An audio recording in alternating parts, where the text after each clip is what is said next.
este es el segundo video que tiene que ver con cómo ingresamos datos a R. En el primero estábamos viendo cómo pues creamos vectores numéricos de caracteres y cómo creamos variables, ¿no?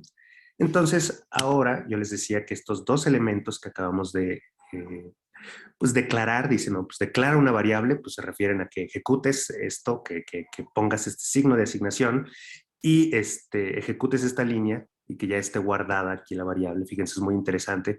Al ratito, pues tú ya no te acuerdas exactamente qué contenido tiene la variable estaturas, entonces pues, simplemente puedes pues ejecutarla aquí en tu consola. Por ejemplo, podrías poner estaturas, ¿no?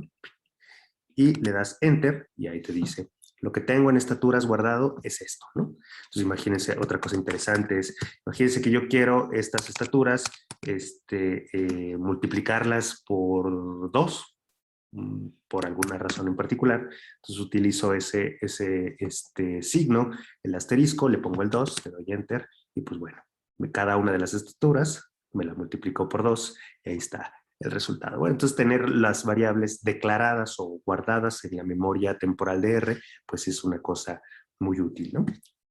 Entonces, bueno, lo que sigue es, vamos a utilizar una función que se llama DataFrame. Esta función DataFrame te va a permitir usar estos vectores, ¿no? Estos vectores que estaban de manera individual para colocarlos en un mismo arreglo de datos, que te permita pues visualizarlos como una tabla. O frecuentemente esto, cuando ustedes trabajan, por ejemplo, en otros lenguajes, como, no sé, a lo mejor en alguna hoja de cálculo como Excel, pues ustedes están acostumbrados a este tipo de estructuras de datos, ¿no? Entonces, vean, yo lo que hice acá dentro de la función DataFrame es colocar la variable estaturas y la variable nombres, ¿no? Y entonces ustedes ya pueden darle correr. Y vean, ya nos conformó una especie de tablita, ¿no? En R, como en la mayoría de los lenguajes, está la convención de que las columnas son variables, ¿no? Las columnas son variables y los renglones son observaciones o sujetos, por ejemplo, ¿no? Entonces ustedes pueden ver aquí cómo esta es una mini base de datos rectangular, ¿no? Una mini base de datos rectangular que tiene tres renglones y tiene 2 columnas. Esas serían las dimensiones de esta base de datos. Me parece que lo voy a poner al revés, pues se ve un poco mejor, ¿no? Primero los nombres, luego las estaturas, ¿no? Ajá. Lo ejecutamos y ya. Primero los nombres, luego las estaturas.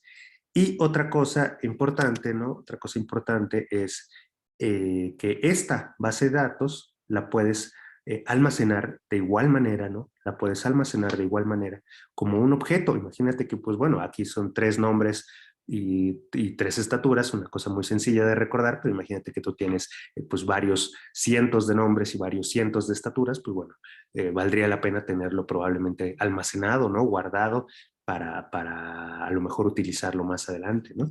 Entonces, aquí, fíjense, yo voy a poner datos, ¿no? Datos, y voy a poner el signo de asignación, vean, y entonces voy a ejecutar esta parte, run, se ejecuta. Esto quiere decir, asignamos todo esto dentro de datos, ¿no? Y datos, ya vean cómo te lo pone acá arriba en el ambiente, en la memoria temporal, y te lo pone con otra categoría, ¿no? Estos son values o variables, ¿no? Pero esto tiene otra categoría, estos son datos, ¿no? Y te lo pone aquí como data, ¿no? Y te dice tiene 3 observaciones y 2 variables. Entonces, por ejemplo, tú quieres ver qué tiene estos datos, ¿no? Pues puedes ejecutarlo directamente en la consola para que lo veas, ¿no? O imagínense si una base de datos muy grande puede que no te quepa aquí en la consola. Entonces puedes ponerlo, puedes dar clic aquí directamente sobre datos y nos abre una ventana interesante, fíjense, una ventana interesante, con una vista tipo Excel, por ejemplo, ¿no? Donde son celdillas, ¿no?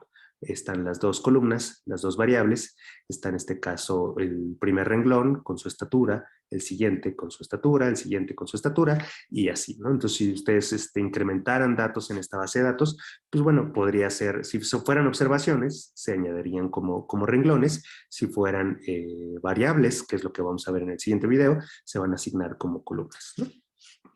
Entonces, bueno, esto fue como crear data frames, que son las estructuras de datos más frecuentes en R.